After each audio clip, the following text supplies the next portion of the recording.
Hello students, कैसे हैं आप लोग। आप लोगों को हमारे चैनल पे स्वागत है। जैसा कि आप लोगों को पता है कि हमने एक सीरीज स्टार्ट करा है। इस सीरीज में हम लोग प्रीवियस ईयर का ऑब्जेक्टिव क्वेश्चन कर रहे हैं, मैथ सब्जेक्ट का टॉपिक एंड ईयर वाइज। आज हम लोग प्रीवियस ईयर ऑब्जेक्टिव क्वेश्चन कर रहे हैं ग्रुप बी का, जो टॉपिक है integration part A. Part A कहने का मतलब कि ये जो क्वेश्चन था वो इलेक्ट्रिकल, इलेक्ट्रॉनिक्स और सीएस वाले को आया था थर्ड सेमेस्टर में, जो कि हम आपको पहले वीडियो में समझा चुके हैं कि पार्ट ए और पार्ट बी का क्या मतलब होगा। आज हम लोग 2019 ऑड का क्वेश्चन देखने वाले हैं। तो जो पहला क्वेश्चन आया था वो क्या आया था, सो सुनेंगे। बोला है कि इंटीग्रेशन 1/x √x² -1 क्या होगा x के रिस्पेक्ट में, मतलब इसका इंटीग्रेशन क्या होगा। तो अपने को क्या सोचना है, अपने को ये बात सोचना है कि ये किसका डिफरेंशिएशन है। तो ये किसका डिफरेंशिएशन है, तो ये बात हम लोग बहुत अच्छी तरीके से जानते हैं कि यह सेक इनवर्स x का ये डिफरेंशिएशन है, इसलिए इसका इंटीग्रेशन सेक इनवर्स x हो जाएगा, है ना। ये फॉर्मूला अपने को याद रखना है क्योंकि बहुत बार सवाल में आ चुका है। अच्छा, दूसरा बोला है इंटीग्रेशन cot x, है ना, विथ रिस्पेक्ट टू x, मतलब कि cot x का इंटीग्रेशन करना है x के रिस्पेक्ट में। अब हम लोग देख रहे हैं, हम लोग 4 फॉर्मूला पढ़े थे। क्या पढ़े थे, बोले थे कि जब भी tan x का है इंटीग्रेशन तो उसका लिखना आंसर है log sec x plus c। जब cot x का है तो लिखना है log sin x plus c। बोलो क्लियर है, तो ऑप्शन नंबर सी हो गया। अच्छा, जब आए sec x का इंटीग्रेशन तो लिखना है log sec x plus tan x plus c, और जब आए cosec x का तो लिखना है log cosec x minus cot x plus c। बोलो क्लियर एकदम अच्छे से। चलो आगे बढ़ते हैं, है ना, और आगे देखते हैं। चलो अब याद करते हैं थर्ड क्वेश्चन को देख के। बोला है कि आपको इंटीग्रेशन करना है -1 से 1 mod x बटा x। अच्छा, ये बात हमेशा याद रखना है क्या, कि जब भी इंटीग्रेशन -a से +a हो तो हमेशा देखो कि फंक्शन ऑड है कि इवन है। क्यों देखना है, क्योंकि हमको अगर फंक्शन dx दिया हुआ है fx इंटू dx, तो हमेशा देखें कि ये फंक्शन जब भी इस टाइप का इंटीग्रेशन रहेगा तो इसका 2 आंसर होता है। एक आंसर होता है 0 और एक आंसर होता है इंटीग्रेशन 2 इंटू इंटीग्रेशन 0 से a fx dx। ये आंसर कब होता है, जब फंक्शन ऑड होता है, और ये आंसर कब होता है, जब फंक्शन इवन होता है ना। तो आपको देखना है कि ये फंक्शन इवन है कि ऑड है। तो हमको साफ दिखाई दे रहा है कि mod x जो है वह इवन फंक्शन है। क्यों, क्योंकि इसके जगह पे x के जगह पे -x पुट करोगे तो फिर से वही आ जाएगा। अच्छा, और दूसरा जो x है वह कैसा फंक्शन है, ऑड फंक्शन है। तो अपने को सिखाया गया था, है ना, याद रखेंगे जरूर। आप जब 2020 ऑड का पार्ट 1 देख रहे थे, पार्ट ए, उस समय सिखाया गया था कि ऑड फंक्शन किसको और इवन फंक्शन किसको बोलते हैं। अच्छा, अब हमको दिखाई दे रहा है कि यह है इवन और ये है ऑड फंक्शन, तो होल जो होगा पूरा वो क्या कहलाएगा, ऑड ही कहलाएगा। और जब ऑड फंक्शन होता है तो -a से +a, मतलब -1 से 1 तक का इंटीग्रेशन कितना कहलाएगा, 0 कहलाएगा। जैसे कि दूसरा क्वेश्चन भी उसी के बेस पर है। अच्छा, एक बात बताओ, -π/2 से +π/2 है और इंटीग्रेशन करना है cos x का। तो याद करना, एक सिंपल चीज समझाते हैं। fx क्या दिया हुआ है, cos x दिया हुआ है ना। अच्छा, अगर हम x के जगह पे -x पुट करते हैं, इसका मतलब है x के जगह पे क्या पुट कर रहे हैं, -x, तो क्या हो जाएगा, cos -x। अब सुनना, f -x।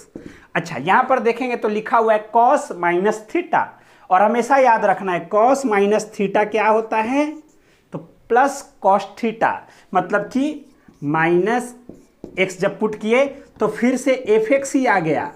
अगर x के जगह पे -x पुट किए तो आंसर देख रहे तो फिर से fx ही आ गया। तो ऐसे फंक्शन को हम लोग इवन फंक्शन बोलते हैं। तो बोलो इवन फंक्शन जब होता था तो आंसर क्या होता था? तो 2 0 से a एफ एक्स, और a कितना है? तो यहाँ पर π/2 है ना, तो π/2 इंटू कॉस एक्स dx। अब सुनना 2, अच्छा कॉस का इंटीग्रेशन साइन एक्स 0 से π/2, 2 इंटू साइन π/2, अपर लिमिट बैठाएंगे π/2, तो साइन 90 1, साइन 0 0, मतलब कि आंसर कितना हो जाएगा? 2। तो ऑप्शन नंबर सी सही हो जाएगा। बोलो कोई दिक्कत? बहुत आसानी से करा है ना। इस कॉन्सेप्ट पे याद रखना क्या है कि फंक्शन को इवन कब और ऑड कब बोलते हैं। इवन जब x के जगह पे -x पुट करा फिर से fx ही आ जाए तो फंक्शन हो जाता है इवन। लेकिन अगर x के जगह पे -x पुट किया और आंसर -fx आ जाए तो ये फंक्शन को हम लोग बोलते हैं ऑड फंक्शन। ठीक है, चलो नेक्स्ट क्वेश्चन करते हैं, आ जाओ।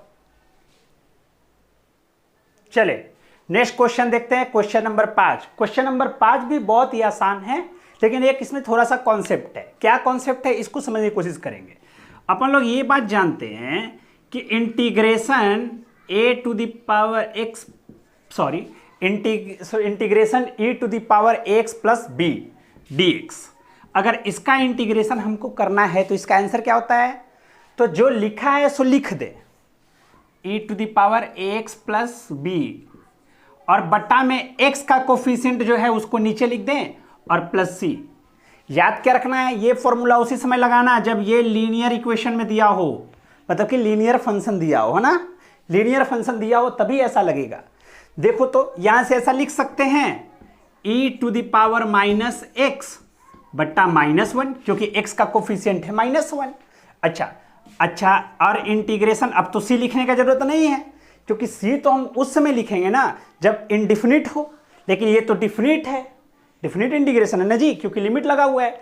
तो लिमिट लगा हुआ है 0 से लेकर इनफाइनाइट। अब देखना ये -1 को बाहर कर देते हैं तो बच क्या गया? सो सुनना e⁻−x और 0 से infinite -1, e⁻−∞, e⁻0, upper limit minus lower limit. अपने को ये बात अच्छे से क्लियर होना चाहिए कि e⁻−∞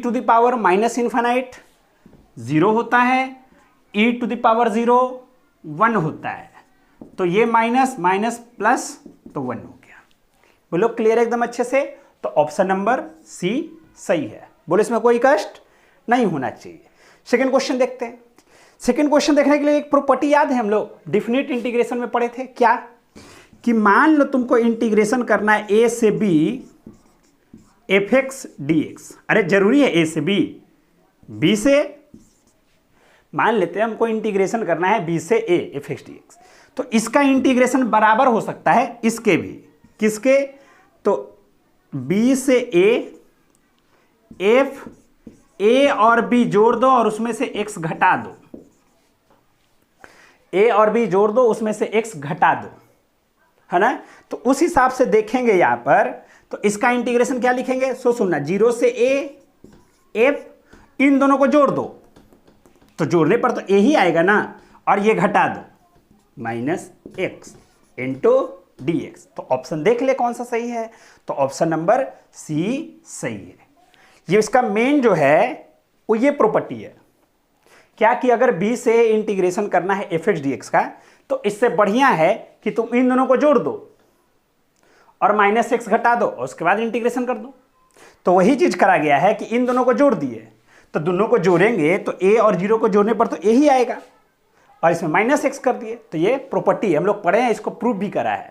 बोले इसमें कोई कष्ट नहीं है। तो ये जो क्वेश्चन थे वह इंटीग्रेशन पार्ट ए में क्वेश्चन है 2019 ऑड का।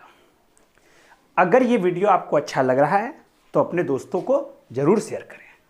अगर आप चैनल में पहली बार आए हैं तो चैनल को सब्सक्राइब करें। ठीक है, चलो फिर मिलते हैं हम लोग नेक्स्ट क्लास में, और नेक्स्ट क्लास में हम लोग करेंगे 2019 ऑड इंटीग्रेशन पार्ट बी। ठीक है, थैंक यू वेरी मच।